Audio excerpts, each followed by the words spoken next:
Bueno, ahora sí ¿Sí? estamos con nuestra queridísima economista Gabriela Clivio, que nos acompaña los lunes. ¿Cómo estás, Gaby? Muy bien, ¿y ustedes? Muy bien. Hoy no estamos solas. Aquí estoy. ¿Cómo estás, Gabriela? Sí, Qué gusto ya sé, hoy no saludarte. estamos solas, por eso le digo a la Carlita. Así es, estamos muy acompañadas. Oye, Gaby, te vi ahí conversando con CNN el fin de semana. Ah, mira. Apenas, sí, te vi, eres amiga de ellos. Yo no sabía que eras tan... Aquí estamos con nuestra economista Gabriela Clivio, la estaban presentando ahí. Mire. Hablaste inmediatamente, obvio, de lo que queremos hablar ahora y que es el tema, ¿cierto? El rechazo a legislar sobre esta reforma tributaria, que yo sabía muy bien cuál era tu opinión al respecto, pero ¿qué crees tú?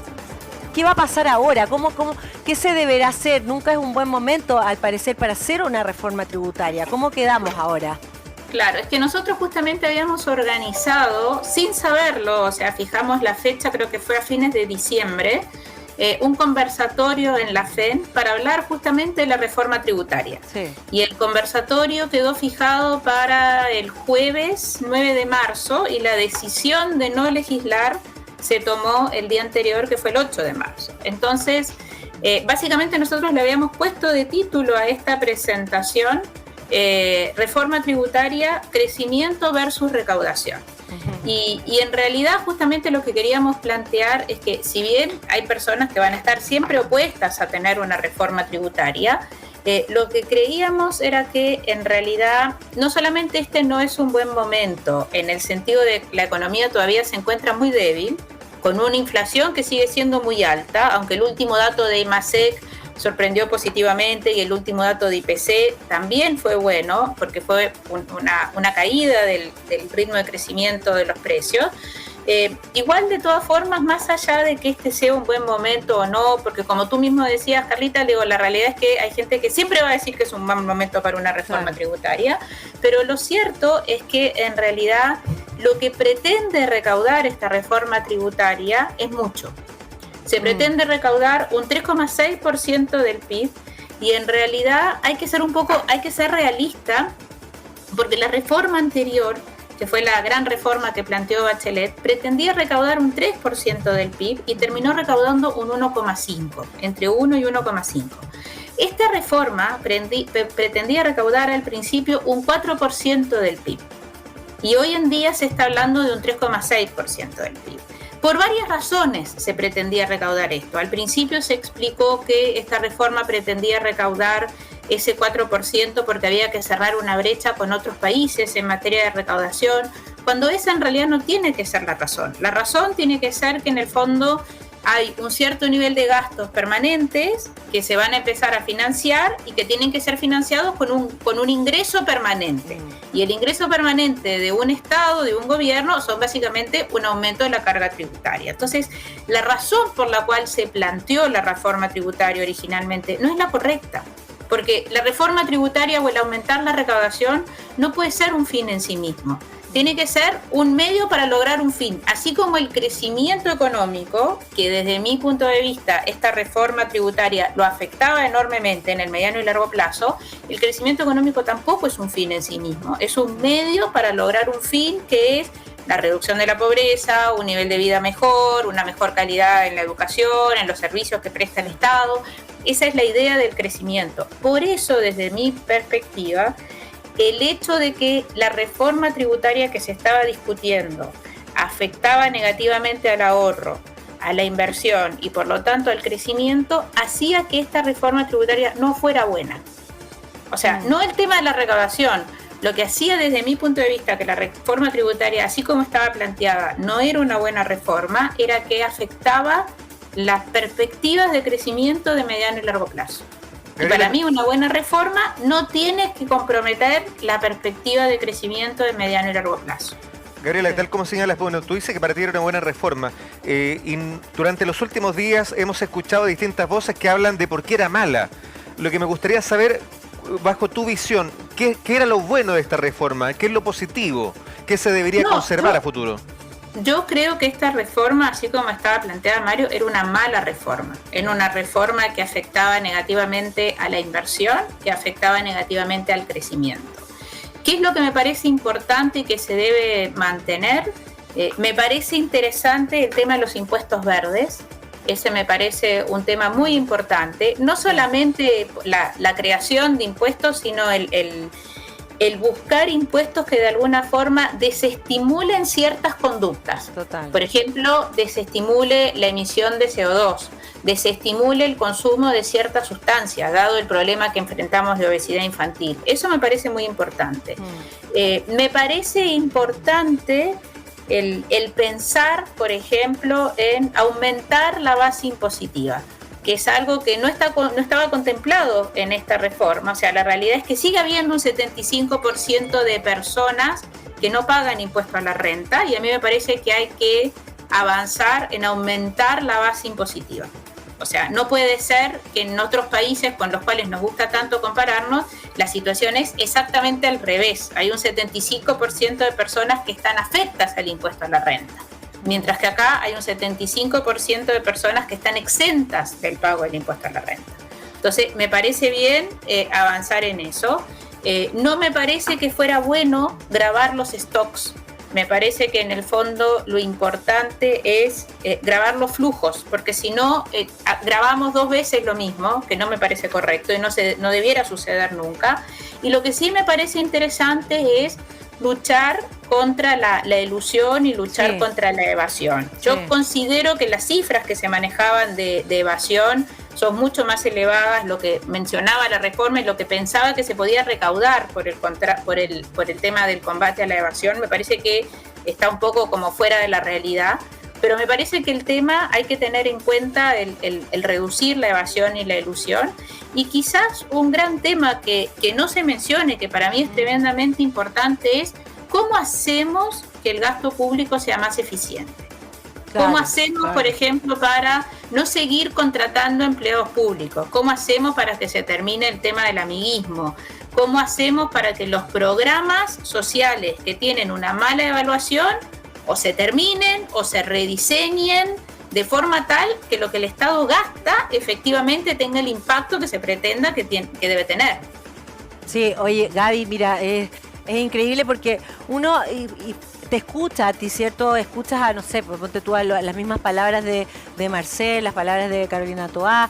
En el fondo, las palabras de la derecha, de la parte económica, de los economistas que son más bien, evidentemente quieren que la economía mejore y se ve desde otro punto de vista, y la izquierda dice que en el fondo era importante como romper esta situación de las grandes familias, ¿cierto? Las grandes... ¿cómo se llama? Las grandes fortunas que eluden, ¿no? ¿Cierto? Ya, entonces hay una mirada claramente que cada uno se pone en el lugar que le conviene también, pero si uno va a lo que es real, a lo que le sacamos como la política, y uno quizás los que sabían realmente de esta reforma tributaria, claro, realmente quizás no ayudaba a hacer esta recaudación necesaria, manteniendo una economía sana. Pero, ¿de dónde podríamos sacar entonces recaudar? Porque finalmente el gobierno se le desarma el programa que tenía para recaudar, ¿cierto? Entonces, ¿qué hace ahora? Por ejemplo, te pregunto, ¿qué pasa con el litio? Bueno, el tema del royalty a la minería no está contemplado dentro de la reforma tributaria, es un tema que se está viendo aparte, ¿no? Sí. O sea, pero de alguna forma uno ve claramente que la creación de nuevos negocios es una forma de recaudación. Entonces, más a mi favor, cuando yo digo que en el fondo una reforma tributaria que está de alguna forma impidiendo o de alguna forma se constituye en un freno a la inversión o que afecta negativamente a la inversión y al ahorro, no es una buena reforma tributaria, porque ya vimos que el Estado puede recaudar con la creación de nuevas empresas, ¿no? ¿Verdad? Sí. Como fue el caso de nuevos negocios o de nuevas industrias, como fue el tema, por ejemplo, del litio. A ver, ¿de dónde puede sacar plata el Estado? El Estado puede sacar plata, en primer lugar, de combatir la evasión. Eso es un tema, digamos, que más allá de la reforma tributaria, es un tema del cual hay que preocuparse. El segundo tema es tratando de reducir la informalidad. Nosotros tenemos niveles de informalidad que, dependiendo cómo se la mire, si es por fuerza laboral o por negocios establecidos, está entre un 22 y un 28%. En el promedio de los países de la OCDE la informalidad está en 14%. O sea, si nosotros hacemos un esfuerzo como país para reducir la informalidad, evidentemente esto va a redundar en una mayor recaudación. Sí. Sin que haya una reforma tributaria de por medio. O sea, empresas o negocios que no están formalizados, que empiezan a estar formalizados, directamente va a la vena de una mayor recaudación, ¿no? ¿Verdad? Sí. El tema de que los profesionales independientes hagan sus imposiciones. También, o sea, la formalización de la economía lleva a una mayor recaudación. O sea, si nosotros pensamos que hoy en día se recauda el 20% del PIB y la informalidad se reduce de 28 a 14, entonces, bueno, ahí ya nosotros tendríamos prácticamente un 0,3-0,4% del PIB de recaudación adicional, reduciendo los niveles de informalidad. No llevándolos a cero, sino llevando el nivel de informalidad a lo que es el promedio o la mediana de la OCDE. Yo sé que promedio no es lo mismo que la mediana, pero más o menos están los dos cerca de esos niveles. Ese es el primer tema. El segundo tema, nosotros podríamos recaudar, o sea que nosotros se puede recaudar reduciendo la evasión, por supuesto, aumentando el control, disminuyendo la informalidad, que desde mi punto de vista es uno de los grandes problemas que tiene Chile. Se puede reducir, se puede aumentar la recaudación, o sea, se puede mejorar la eficiencia de los programas. O sea, los programas que no tienen una buena evaluación se pueden eliminar y eso libera recursos, porque si finalmente el programa no está logrando los objetivos y tiene una mala evaluación por parte de quienes lo utilizan, entonces esos recursos mejor que se utilicen para otra cosa. Entonces, ahí hay una fuente importante de recursos, ¿no? O sea, el sector público ha tenido reajustes importantes en los salarios, reajustes que han superado en muchos casos los reajustes del sector privado. Entonces, también, digamos, hay que prestar atención no solamente a la recaudación, sino cómo gasta el Estado. ¿Cómo gasta el Estado? O sea, sigue aumentando el número de empleados públicos, o sea, los reajustes no son menores, entonces me parece que hay que poner también mucha atención en la eficiencia del gasto público, que es algo que me llama mucho la atención y siempre lo he dicho, en toda esta reforma tributaria es muy fácil cargar la mano por el lado de, no, es que hay que aumentar los impuestos, pero dejamos de preocuparnos de lo que es gastar de buena manera. Claro. O sea, por lo que voy entendiendo, más que una reforma tributaria, nos indica que lo preciso hubiese sido, primero que todo, aumentar la capacidad fiscalizadora, ser un poquito más riguroso en distintas áreas, ¿no? O sea, yo encuentro que la capacidad fiscalizadora y el combate a la evasión y a la elusión es súper importante. Yo en mi cabeza, la verdad que tengo cifras, que manejo las cifras de la CEPAL, que está hablando de cerca de un 4,2% en lugar de la cifra del 7% que manejaba la propuesta de reforma tributaria. A mí siempre me pareció, y lo conversamos, digamos, desde la época de los debates presidenciales, que esto de comprometer ciertas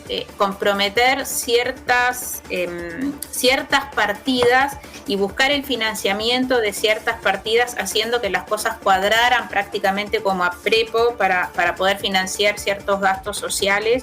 Me parecía que no cuadraban las cifras. Me parecía que, por ejemplo, un impuesto al 22% a la ganancia de capital, no entendía de dónde salía la cifra del 22%, porque no hay una explicación del 22%, de dónde sale esa cifra del 22%. Me parecía que el camino era reducir las exenciones y en particular aumentar la base impositiva, o sea, la base de personas que están afectas al impuesto a la renta, y además aumentar las tasas de impuesto en los primeros tramos, que aumentan muy lentamente. Y no me parecía que el camino iba por el lado de cambiar nuevamente las tasas de impuesto a las empresas. No me parece que el camino sea la desintegración, porque los demás países quieren transitar el camino de la integración. Y entonces además digo, me parecía también esto no es Disney, digamos, uno tiene que ser bastante realista. O sea, la realidad es que la reforma anterior, que la economía estaba en mucho mejor pie que lo que está ahora, terminó recaudando 1/3 de lo que se proponía.